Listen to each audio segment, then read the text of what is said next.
So this is something that I have been thinking about for ages, ever since the Nintendo Switch first got announced and more details about it started coming out. Like, there's not really a lot of conclusive stuff in here, it's really just a bunch of speculation on my part. But I want to talk about the Nintendo Switch because I honestly think that the Nintendo Switch has the capacity to save Nintendo. Now, I don't remember the numbers specifically, but there was a point in college where I took a class for video game history. And during the course of that class, I had to research the sale numbers for every console generation. Now, for the most part, most of these sales numbers were expected. You know, the PlayStation was beating out the N64, the Super Nintendo was beating out everything else, the PS2 beat out everything else in its generation, etc., etc. But one of the main takeaways that I got from doing all that research was finding out that the Wii U really was doing badly when compared to its competition. It wasn't doing terribly on its own. I think it sold about like 10 million units and such, I believe so.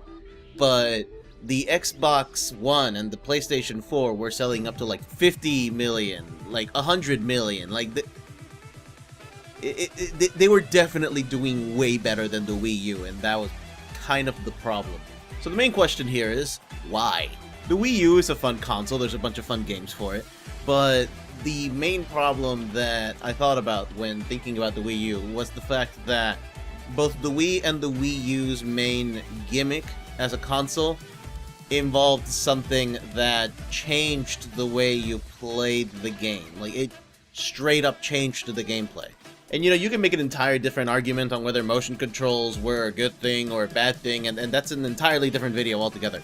But the point is, motion controls were the central gimmick of the Wii U, and unfortunately, that drew third-party developers away from the console, because every time a third-party developer developed for the Wii U, one of two games would be developed. The first one being a exclusive for the Wii U that capitalized on the motion controls and basically created a really interesting experience for the console that didn't sell well because it only came out for that console and just that console. Like, No More Heroes is a good example. The other kind of game that would come out for the Wii and the Wii U would be ports of already existing games that felt entitled's not the right word, that felt obligated to slap motion controls on their ports, but because of how haphazardly they slapped on the motion controls, the gameplay suffered for it, and because of that, it became the inferior port and no one would buy it.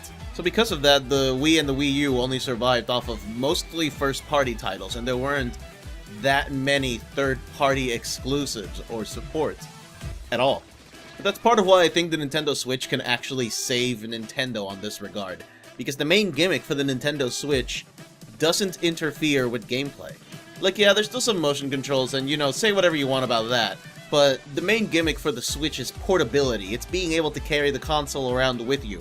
It's being able to take the quality of home console gaming and being able to carry it with you on the go, as opposed to, you know, just grabbing a 3DS or a PSP, and, you know, you can play those games, but they're never quite as good as home console games. That's the appeal for the Switch. The appeal is the portability, and because the main gimmick for the Switch is portability, it doesn't directly affect gameplay. You can port games on the Switch from other consoles, and you don't have to change the control scheme for those games. You can just leave them as is.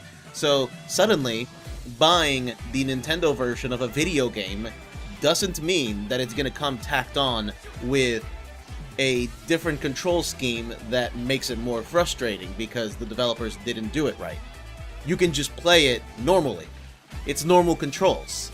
It's still analog sticks and buttons and triggers and all of that. It's just portable.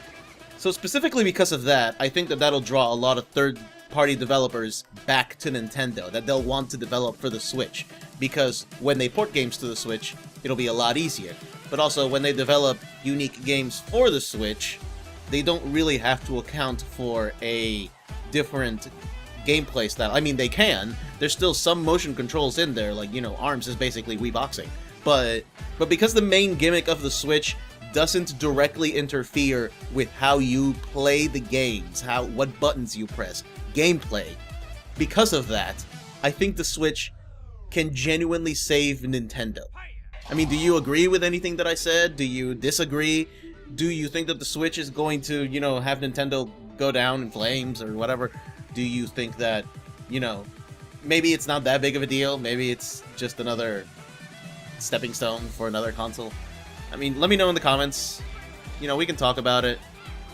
We can definitely talk about the fact that at this point, you know, they're just going to keep porting every single Wii U game until there's nothing left. Smash and Hyrule Warriors are the only things that haven't been ported.